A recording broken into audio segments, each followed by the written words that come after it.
আসসালামু আলাইকুম। শুনছেন সংবাদ শিরোনাম। ধর্ষণের প্রতিবাদে ব্রাহ্মণবাড়িয়ায় বৈষম্য বিরোধী ছাত্র আন্দোলনের মানববন্ধন। এখন শুনবেন বিস্তারিত। নারী শিশুদের ধর্ষণ ও সহিংসতা প্রতিবাদে মানববন্ধন করেছে ব্রাহ্মণবাড়িয়া বৈষম্য বিরোধী ছাত্র আন্দোলন।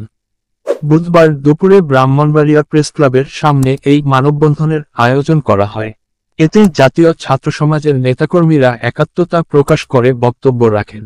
এ সময় বৈষম্য বিরোধী ছাত্র নেতারা 2 দফা দাবি উপস্থাপন করেন। মানববন্ধনে জাতীয় ছাত্র সমাজ ব্রাহ্মণবাড়িয়া জেলা শাখার আহ্বায়ক মেহেদী মোহাম্মদ নিশাত বলেন, স্বরাষ্ট্র মন্ত্রণালয়ের উপদেষ্টাকে উদ্দেশ্য করে বলতে চাই, দেশের মানুষের নিরাপত্তা যদি দিতে না পারেন, তাহলে দেশের মানুষের কাছে ক্ষমা প্রার্থনা করে লজ্জিত হয়ে দ্রুত সম্ভব পদত্যাগ করুন।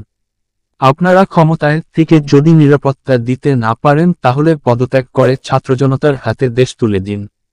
আর যদি আমার কোন বোন বা নারী ধর্ষণ হয়, আইন শৃঙ্খলা পরিস্থিতি যদি স্বাভাবিক করতে না পারেন তাহলে দেশের প্রতিটি ওয়ার্ড ও থানায় দুর্বার আন্দোলন গড়ে তোলা হবে। তিনি বলেন, আমরা জুলাই বিপ্লবে আন্দোলন করেছি, হাসিনার পতন ঘটিয়েছে, অসংখ্য ছাত্র বুকের তাজা রক্ত ঝরিয়েছে, সংখ্য প্রাণহানি হয়েছে, কিন্তু এখন এই গণতান্ত্রিক দেশে আপনারা নিরাপত্তা দিতে পারছেন না। আপনাদের আমরা উপদেষ্টা বানিয়েছি শুধু এসি গাড়িতে চড়ার জন্য নয়। এ সময় বৈষম্য বিরোধী ছাত্র আন্দোলনের ব্রাহ্মণবাড়িয়া জেলা প্রতিনিধি বায়জিদুর রহমান সিয়াম 2 দফা ঘোষণা করে বলেন, 1. ধর্ষণের সর্বোচ্চ শাস্তি মৃত্যুদণ্ডের আইন পাশ হলেও তার কার্যকারিতা প্রশ্নবিদ্ধ। 2020 থেকে 2025 পর্যন্ত কতটি মামলায় ফাঁসি কার্যকর হয়েছে, এর তথ্য ছাত্র জনতার কাছে দিতে হবে।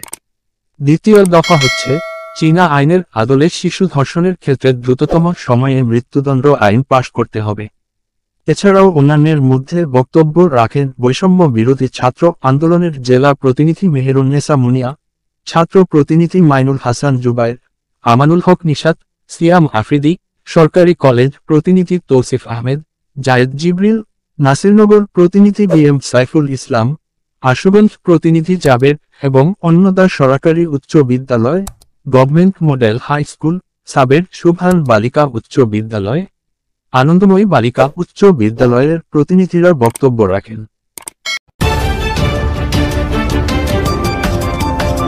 ব্রাহ্মণবাড়িয়া 24.নিউজ।